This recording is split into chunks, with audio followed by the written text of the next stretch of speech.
बताया जहां पोस्ट था वहां से उसे बताया गया कि कल हम लोगों ये मई का प्रथम सप्ताह है कि हम लोगों को कल सेक्टर नंबर 9 जम्मू कश्मीर में दाखिल होना है। घुसपैठिए हमारे देश पर कब्जा करना चाहते हैं, बैंकर बनाकर बैठे हैं। अरविंद कहता है कि भारत माता की। इसी दिन का मुझे इंतजार था सर। मेरे रग रग का खून, मेरा एक एक कतरा खून कह रहा है कि मैं दुश्मनों से लड़ूंगा, मैं लड़ूंगा सर। आज मेजर सर्बानंद जी सामने खड़े हैं और तमाम सिपाहियों का परेड ले रहे हैं और कहते हैं कि हम 25 की टोली में चल रहे हैं। इसमें से जाने कौन रहेगा नहीं रहेगा। प्रशिक्षण के दौरान या कभी परेड में किसी को हमने कोई गलत बात कही हो तो क्षमा करेंगे, लेकिन देश की असमत पर जो भी नजर उठेंगी उन नजरों को हम कुचल डालेंगे। अरविंद कहता है कहे सर झूम गया लेकर राइफल। अब क्या कहता है बाबूजी? कहा पाँव न पीछे हटी हैं सुजनवा, पाँव न पीछे हटी हैं सुजनवा, जब तक तन में पाँव न पीछे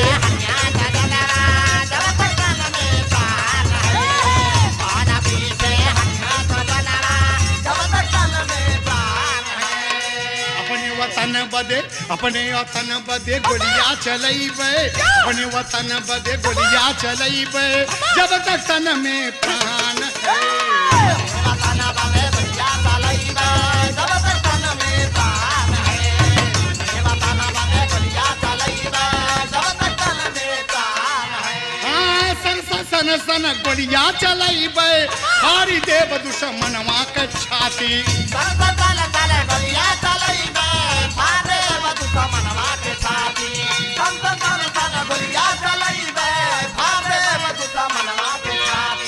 जान से बढ़ कर आपन वतनवा, जान से बढ़ कर आपन वतनवा, जब तक तन में प्राण है।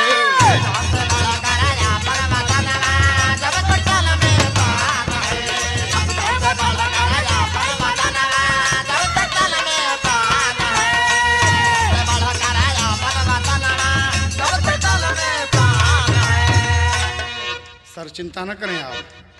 और क्या कहता है बाबूजी कि तिरंगा टाइगर हिल पे लहरे, अरे तिरंगा टाइगर हिल पे लहरे, देख के शौर्य हिंद का हंस हिमालय गंगा। तिरंगा टाइगर हिल पे लहरे, देख के शौर्य हिंद का हंस हिमालय गंगा। तिरंगा टाइगर हिल पे लहरे, देख के शौर्य हिंद का हंस हिमालय गंगा। तिरंगा टाइगर हिल पे लहरे,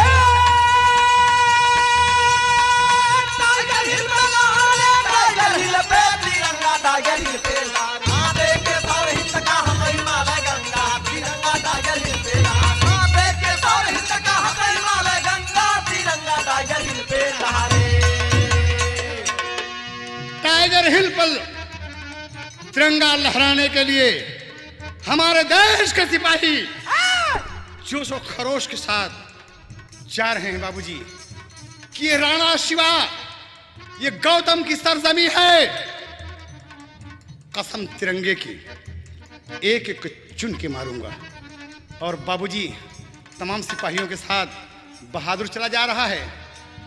अरे धुआंधार बमबारी होती, धुआंधार बमबारी होती, आगे का मच गया तूफान। धुआंधार बमबारी होती, आगे का मच गया तूफान। धुआंधार बमबारी होती, आगे का मच गया तूफान। और ठंड कड़ाके की पड़ती है, अपने मन में करे गुनाह। ठंड कड़ाके की पड़ती है, अपने मन में करे गुनाह। घुसपैठिए अवाक हो गए, कहां से ये आया तूफान। घुसपैठिए अवाक रह गए, कहां से आया तूफान। घुसपैठिए अवाक रह गए, कहां से आया तूफान। भाग कमीने खड़ा सामने, तान का सीना हिंदुस्तान।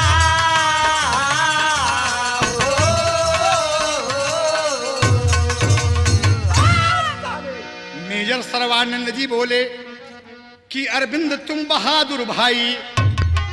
अरे इतने में वो हाथ के अपने, अरे तिरंगा दिया लहराई हो। तिरंगा टाइगर हिल पे लहरे, हर दुश्मन को साहब समझूंगा पतंगा। तिरंगा टाइगर हिल पे लहरे,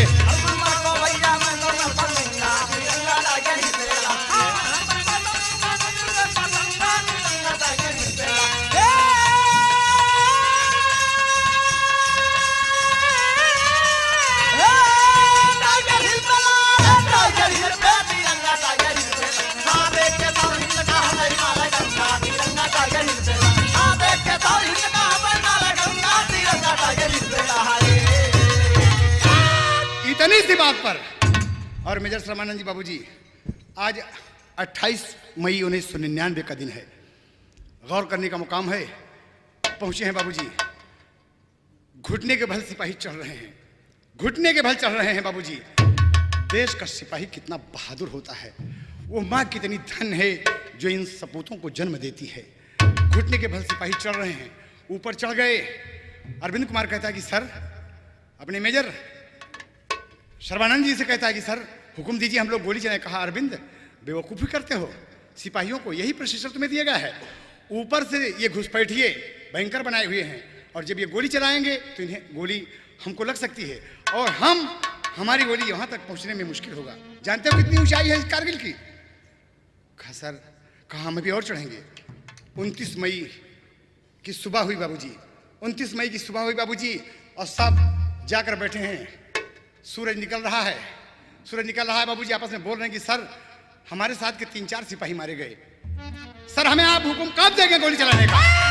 अरविंद कहता है कि सर बोलिए सर। अरविंद तुम मेरी बात नहीं समझते हो बेटे, मैं जो कह रहा हूं। कहा सर, कहा हम और करीब पहुंच जाएंगे, एक एक को नहीं छोड़ेंगे, पूरे सब के सब को हम टाइगर हिल पर झंडा भी लहराएंगे, अपना तिरंगा भी लहराएंगे और सबको भून डालेंगे। कहा सर मुझे हुक्म दीजिए। और तब तक एक गोली मेजर सर्बानंद के बाबूजी गर्दन में घुस बैठी, से आवाज सुन ली, एक गोली।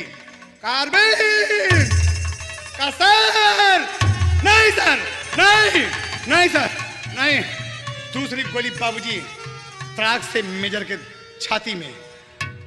अरविंद, अरविंद, अरविंद बाबूजी हाथ में तिरंगा मेजर सर्बानंद जी लिए हैं। अरविंद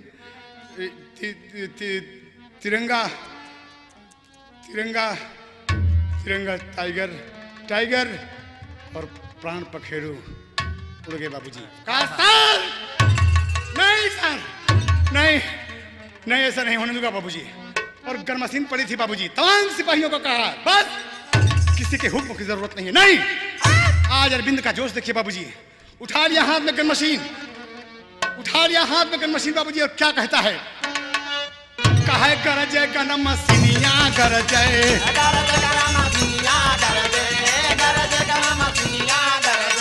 भारत के जमीनिया गरजे, भारत के जमीनिया गरजे, भारत के जमीनिया गरजे, गरजे जवानवा बीरवा, गरजे जवानवा बीरवा, सीमा पे जवानिया गरजे, गरजे जमीनिया गरजे, भारत के जमीनिया गरजे, गरजे जवानवा बीरवा, भारत के जवानिया गरजे, गरजे गनमशीनिया गरजे, भारत के जमीनिया गरजे, गरजे जवानवा बीरवा, भारत के जवानिया गरजे, गरजे गनमशीनिया गरजे, भारत के जमीनिया गरजे। पापाई का खूनवा, कवि ने कितना खूबसूरत भाव दिया है यहाँ पर कि एक सिपाही के पीछे कितनी प्रेरणाएं लगी रहती हैं, क्या क्या चीजें उसके दिमाग में क्रौती हैं। बापाई का खूनवा गरजे, भैया का जननवा गरजे, बापाई का खूनवा गरजे, भैया के जननवा गरजे, बापाई का खूनवा गरजे, भैया के जननवा गरजे। कितनी खूबसूरत बात है। माई पियवले रहली अमृत का बुनवा गरजे, माई पियवले रहली अमृत का बुनवा गरजे, माई पियवले रहली अमृत का बुनवा गरजे। पहिनी के रखिया गरजे, पहिनी के रखिया गरजे, देशवा का पनिया गरजे, गरजे गनमशीनिया गरजे, भारत के जमीनिया गरजे, गरजे जवानवा बीरवा, भारत के जमीनिया गरजे, गरजे गनमशीनिया गरजे, भारत के जमीनिया गरजे, गरजे जवानवा बीरवा, भारत के जमीनिया गरजे, गरजे गनमशीनिया गरजे, भारत के जमीनिया गरजे। और यही कहना है, गरजे यमुना गंगा गरजे, सरहद पे पंगा गरजे, गरजे यमुना गंगा गरजे, सरहद पे पंगा गरजे, गरजे यमुना गंगा गरजे, सरहद सिरवा झुके ना कबहू, सिरवा झुके ना कबहू, दिल्ली से तिरंगा गरजे। सिरवा झुके ना कबहू, दिल्ली से तिरंगा गरजे। सिरवा झुके ना कबहू, दिल्ली से तिरंगा गरजे। हाँ, सिरवा झुके ना कबहू, दिल्ली से तिरंगा गरजे। सिरवा झुके ना कबहू, दिल्ली से तिरंगा गरजे। सिरवा झुके ना कबहू, दिल्ली से तिरंगा गरजे। पावन कश्मीरिया गरजे, पावन कश्मीरिया गरजे, हैदर के लिखनिया गरजे, गरजे गनमसिया गरजे। भारत के जमीनिया गरजे, गरजे जमनवा सिरवा, मौके पे जमीनिया गरजे, गरजे गनमसिया गरजे। भारत के जमीनिया गरजे, गरजे जमनवा सिरवा, मौके पे जमीनिया गरजे, गरजे गनमसिया गरजे। भारत के जमीनिया गरजे। ये बहादुर लेट गया बाबूजी और अपनी गन मशीन को घुमा दिया, तार तार तार तार तार तार तार तार तार तार तार तार मार के बाबूजी वो 19 घुसपैठियों को नीचे गिरा दिया। कहा कमीने, मुख में राम बगल में छोरी। हमारे देश के प्रधानमंत्री अटल बिहारी वाजपेयी जी बस यात्रा किए सौहार्द बनाने के लिए, और विदाई में तुमने युद्ध दिया, तुम लोगों ने युद्ध दिया। अरे बाबूजी गिरा दिया। गणेश यादव, अशफाक, प्रमोद तिवारी सभी खड़े हैं, और तब तक बाबूजी एक गोली, तब तक एक गोली जाकर ठीक अरविंद के गर्दन में लगी ही गई बाबूजी। अरविंद बिलबिला गया बाबूजी, हाथ से उसके असलाहा छूट गया।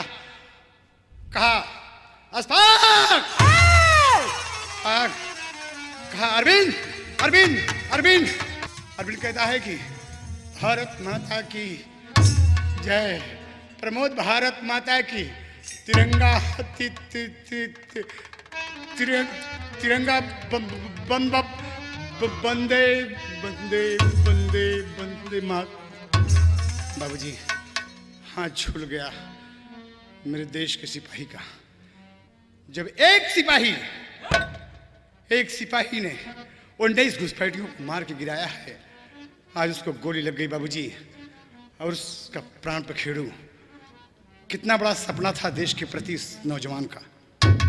भले ये ब्राह्मण परिवार में पैदा हो बाबूजी, जात का कोई मतलब नहीं होता, सिपाही सिपाही होता है।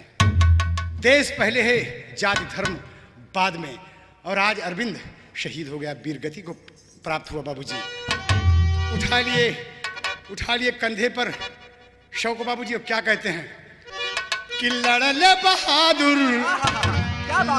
बहादुर नाही जनले पीछे हटना, लड़ले बहादुर नाही जनले पीछे हटना।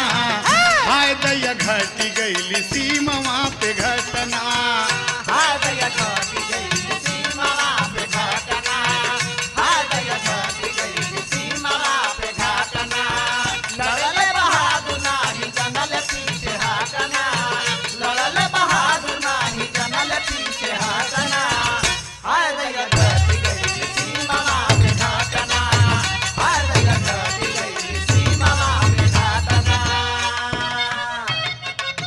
कई हजार फुट ऊपर जमीन से हो, कई हजार फुट ऊपर जमीन से हो, कई हजार फुट ऊपर जमीन से हो।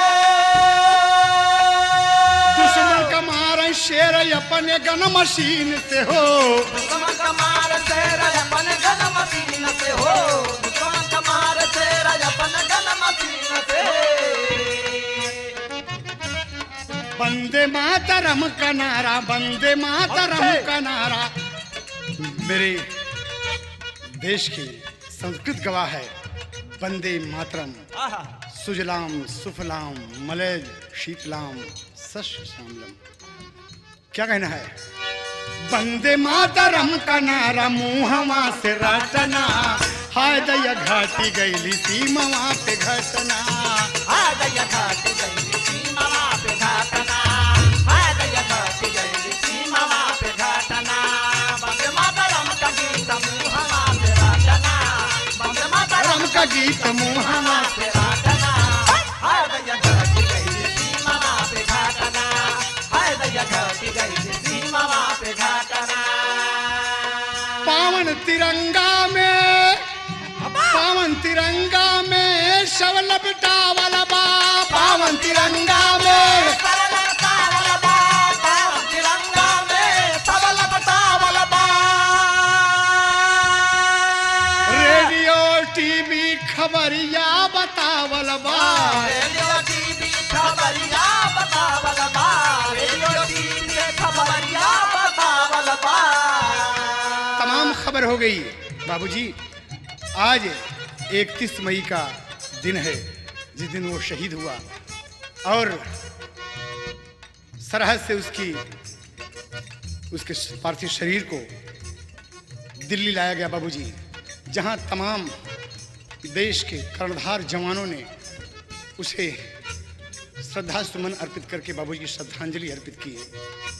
ईश्वर से प्रार्थना किए कि इस सिपाही को भगवान स्वर्ग में उच्च स्थान दें। और बाबूजी लाश को, उसके शव को तत्काल दानापुर छावनी भेज दिया गया। दानापुर छावनी भेज दिया बाबूजी कि दानापुर छावनी से लाश अइली पटना, दानापुर छावनी से लाश अइली पटना, हाय दैया घटी गइली सीमा पे घटना, हाय दैया घटी गई सीमा पे घाटना हाय दैया घटी गई सीमा पे घाटना दानापुर छावनी से लाश गई पटना दानापुर छावनी से लाश गई पटना हाय दैया घटी गई सीमा पे घाटना हाय दैया घटी गई सीमा पे घाटना 1999 2 जून बुधवार रहल, पटनाया आकाशवाणी दिहले खबरिया,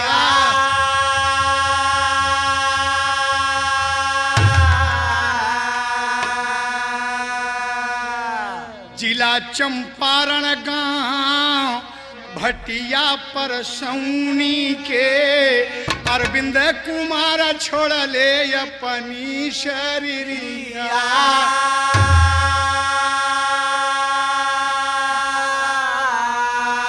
टीवी पर बैठी देखे अनीता बहिनिया हो, अरे पागल होई के रोवैला गल जैसे बवरिया,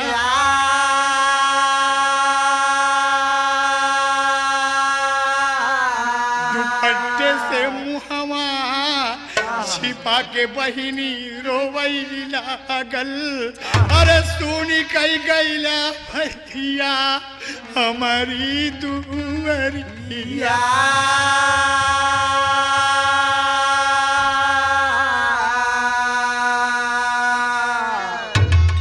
दीदी नहीं बल्कि भाई, हमारा भाई नहीं मरा है, हमारा भाई अमर हो गया है, हमारा भाई अमर हो गया है बाबूजी। तब तक खबर आ रही है बाबूजी कि कल 3 जून को अरविंद कुमार पांडे का पार्थिव शरीर भटिया परसौनी पहुंचा दिया जाएगा। ताबूत में बाबूजी विनय आरक्षी विनय कुमार जी के नेतृत्व में ये शव लाया जा रहा है बाबूजी। तमाम खबर हो गई और पिताजी टेलीग्राम करने गए हैं इसलिए कि जून का महीना आ गया है और अरविंद को शादी में आना है, अपनी बीमारी के लिए वो तार देने गए। ईश्वरचंद्र पांडे जी सोच रहे हैं कि अब तो देर हो गई है, अपनी ससुराल आदापुर में रुक गए। सवेरा जब हुआ यहाँ पर, आज 3 जून का समय है 1999। बाबूजी गौर करने का मुकाम है, आरक्षी विनय कुमार जी के नेतृत्व में अरविंद कुमार पांडे का पार्थिव शरीर लाया जा रहा है बाबूजी सेना की गाड़ी पर। और तमाम गांव के लोग बाबूजी, तमाम सरकारी अमला, पूरा जिला वहां पर आज एकत्रित है। जिस भटिया परसौनी को कोई नहीं जानता था, आज आईएएस, पीसीएस, आईपीएस की भीड़ लगी हुई है। इतने में सेना की गाड़ी से उसका पार्थिव शरीर उतारा गया। ये उतारा गया बाबूजी बहन दौड़ पड़ी और ताबूत के ऊपर गिर पड़ी। बाबूजी सर पीट पीट कर कह रही है कि घरवा में नाही बपैया, मोरे घरवा में नाही बपैया, कन्हैया के लसिया दुअरवा। घरवा में नाही बपैया, कन्हैया के लसिया दुअरवा। घरवा में नाही बपैया, कन्हैया के लसिया दुअरवा। ताबूत खोल दिया गया। वीर सपूत का शव रखा गया। लोगों के दर्शनार्थ वहां पर भीड़ लगी हुई, तमाम श्रद्धा सुमन बरसा रहे हैं बाबूजी, श्रद्धांजलि अब अर्पित कर रहे हैं तमाम लोग, और आंसुओं की बौछार हो रही बाबूजी, आंसुओं की बौछार हो रही है। और जितने नौजवान साथी थे यही सब कह रहे हैं, अरविंद कुमार पांडे अमर रहें, अरविंद कुमार पांडे अमर रहें, अरविंद कुमार पांडे अमर रहें। ये नारा लग रहा है बाबूजी आज उस बच्चे के लिए जो गांव का दुलारा बेटा था। हाय हाय, क्या कहा था बाबूजी? घरवा में नाही बपैया, कन्हैया के लसिया दुअरवा। घरवा में नाही बपैया, कन्हैया के लसिया दुअरवा। भाई का माथा चूम के बहन कहती भैया, भैया आप कहे थे बहिना तोहार हम सदिया रचैबे, बहिना तोहार हम सदिया रचैबे, बहिना तोहार हम सदिया रचैबे। हथवा से अपने सिंगरवा सजैबे, हथवा से अपने सिंगरवा रचैबे, हथवा से अपने सिंगरवा रचैबे। लूट लिहल तो के मुदैया, भैया लूट लिहल तो के मुदैया, कन्हैया के लसिया दुअरवा। लूट लिहल तो के मुदैया, कन्हैया के लसिया दुअरवा। लूट लिहल तो के मुदैया, कन्हैया के लसिया दुअरवा। लसिया दुअरवा हो लसिया, लसिया दुअरवा हो लसिया दुअरवा, कन्हैया के लसिया दुअरवा। लूट लिहल तो के मुदैया, कन्हैया के लसिया दुअरवा। लूट लिहल पापे मुदैया, कन्हैया के लसिया दुअरवा। पता लगाया गया, बहन को हटाया गया। तमाम अधिकारी कि आओ बेटी यहाँ आओ, तुम्हारा भाई, सभी की आंख से आंसू बह।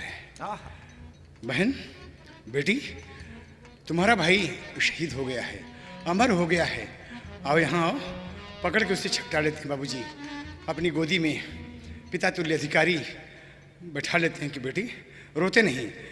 तुम्हारे बाबूजी कहाँ? कहाँ बाबूजी भैया को टेलीग्राम करने गए, मेरी शादी पड़ी हुई है, 23 जून को बारात आएगी सर, और शायद हो सकता है कि ननिहाल रुक गए हों। कहाँ है ननिहाल? कहाँ? आदापुर।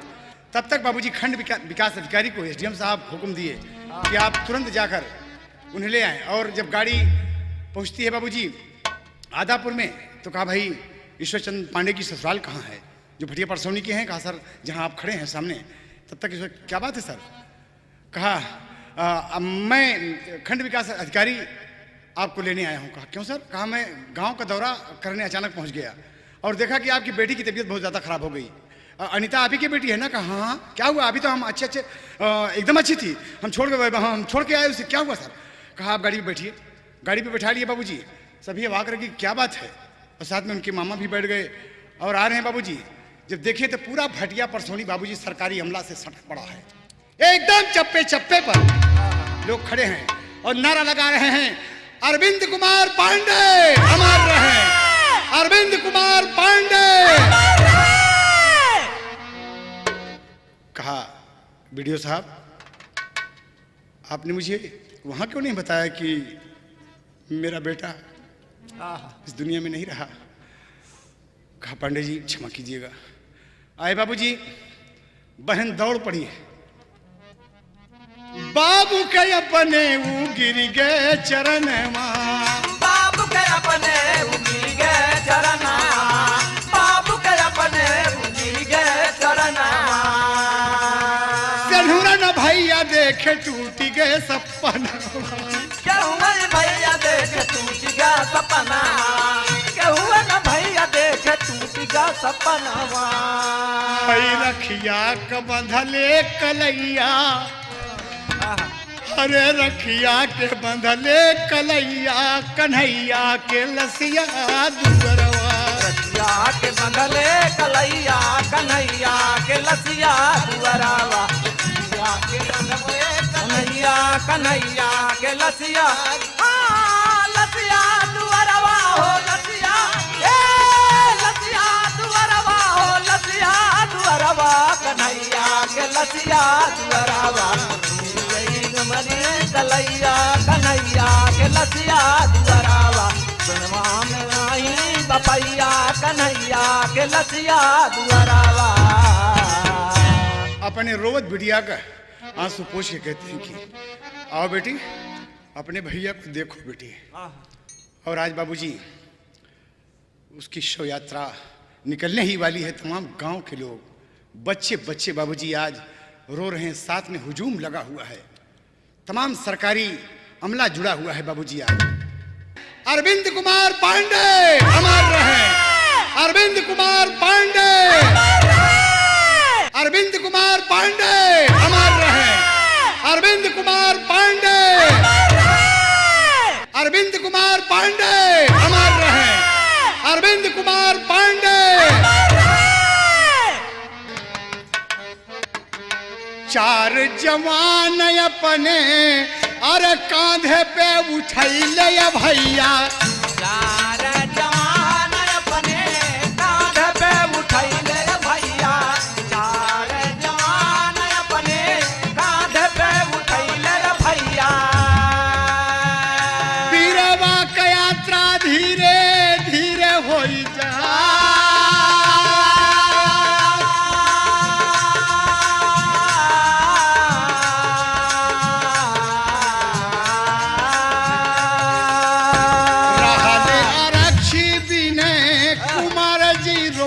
भैया रचिया जब बोल रे भैया, रचिया जब बोल रे भैया। सबही का नयनवा समनवा होई जा,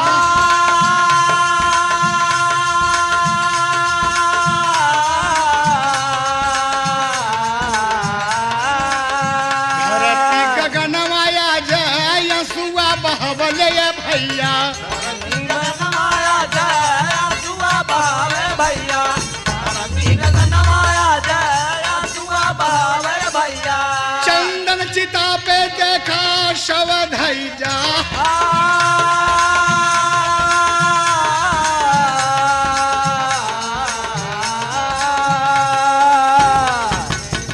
हटीगा तिरंगा देखा आदि हले कफनमय भैया, हटीगा तिरंगा देखा दिहाले कफनवर भैया, हटीगा तिरंगा देखा दिहाले कफनवर भैया। बाबूजी चंदन चिता में अग्नि दी गई और धू धू करके आरक्षी विनय कुमार जी खड़े हैं बाबूजी तमाम जवानों के साथ और अपने वीर सपूत को बाबूजी आज आखिरी सलाम दे रहे हैं बाबूजी।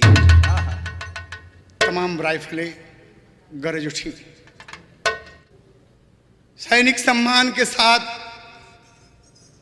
अरविंद को अग्नि दी गई बाबूजी और आखिरी सलाम पेश किया गया और चिता धू धू करके जल गई।